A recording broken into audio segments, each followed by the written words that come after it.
Hello everyone, I am Dr. Shikha Garg. Today we are going to discuss a very important topic which is HbA1c, that is glycosylated hemoglobin, or it is called 3-month sugar profile.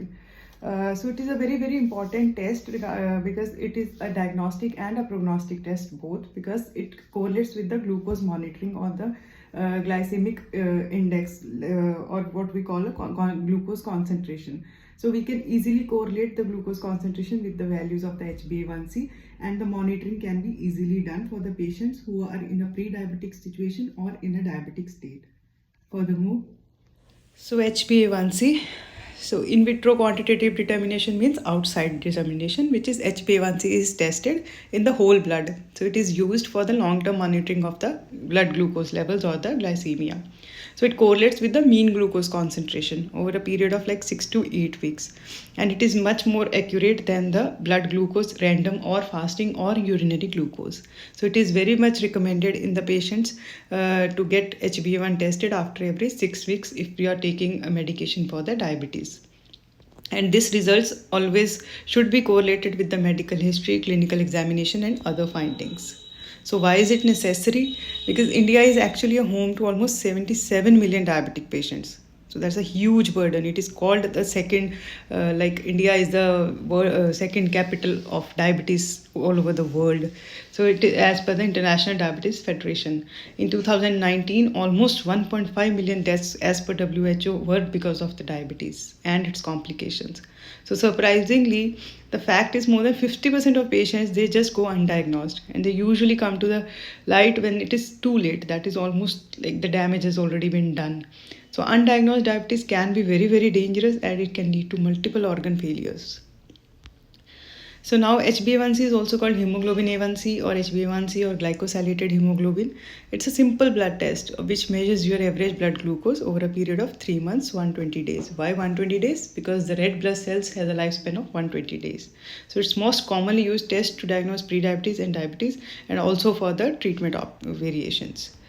So who should get an A1C and when? है ना? So testing for the pre-diabetes, if your baseline HbA1c is required, if you are adult over age of 45, if you are overweight, or if you have a parent or a sibling with the type 2 diabetes family history, or if you are physically active less than 3 times a week. If the results come out to be normal, then just get that tested after every 6 months. In cases of patients who are known diabetes or already diagnosed with the diabetes, in those cases for managing diabetes, you need to get HbA1c after every 3 months. And in case you are changing your medications or any other health problem prevails, then it might be needed earlier also. So how to prepare for HbA1c? You don't need any special preparation. Anytime random sample can be taken from the finger prick or from your arm to get the HbA1c. So they are very good and reliable methods to get that HbA1c tested. So we have a very quick method to get it tested, and you can get a report within 5 minutes. So what can affect your HbA1c results? There are so many factors. First of all, kidney failures, liver failure, or patients with severe anemia. Less common type of hemoglobin like sickle cell anemias or thalassemias may vary the A1C results. There are certain medicines like opioids or some HIV medications can affect. Blood loss or blood transfusions can vary the A1C results. Early or late pregnancy definitely does a change in A1C, and all these factors should be discussed with your doctor. So if the RBC's lifespan is shortened, that is red blood cells, which we usually take lifespan of 120 days. If it is shortened in certain cases, like of the hemolysis, which is hemolytic anemia, which means breaking of RBC cells, or in cases of blood loss, this A1C would be differ. It would be falsely low.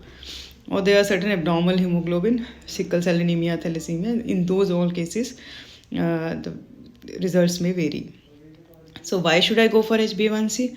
Because it measures the blood glucose attached to the hemoglobin. So it is a part of red blood cells that carries oxygen from your lungs to the rest of the body. So it is very important indication, and also kind of prognosis for how well your diabetes is being controlled.